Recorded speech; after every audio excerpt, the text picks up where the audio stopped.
Salam aleykum əziz müsəlmanlar. Bildiyimiz kimi mübarək Ramazan ayıdır. Və mən istədim ki, bu gözəl ayda sizə gözəl bir hədis təqdim edeyim. Hədisin adı rəf hədisidir.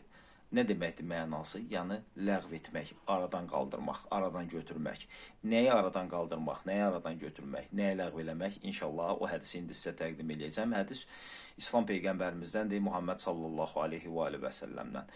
Və bu hədisi dinlədikcə görəcəksiniz, bizim gözəl Allahımız necə də ərhəmən rahimindir.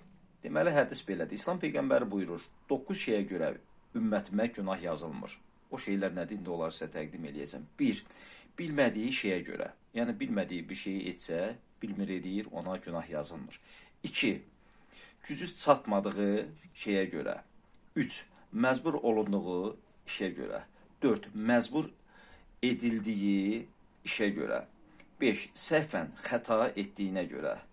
6. Hər hansı bir hadisəni pis fal hesab edib işlərinə təsir edəcəyini düşündüyünə görə. Məsələn, tək səbir, cüt səbir, elə bu da o qəbildəndir. Düzdür, səbir haqqında hədislər var. Amma tək səbir gəldi, cüt səbir gəldi, bunu edim, dayanım və s.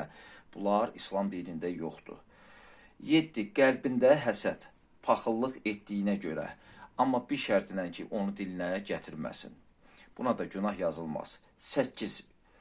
Unudub bir işi yerinə gətirə bilməməsinə görə. Yerinə gətirə bilməməsinə görə də, bu işə görə də günah yazılmaz. Və nəhayət 9. Allahın zatı barədə vəsvəsəyə düşdüyünə görə. Məsələn, düşünür ki, Allahı kim yaradıb və s. və ilaxır. Bunun mənbəsində sizə qeyd edeyim, Üsul-i Kəfi, Məhəmməd Kuleyni, cilt 3, səhifə 463. Görün bizim nə gözəl Allahımız və nə gözəl Peyğəmbərimiz var. Salam aleykum.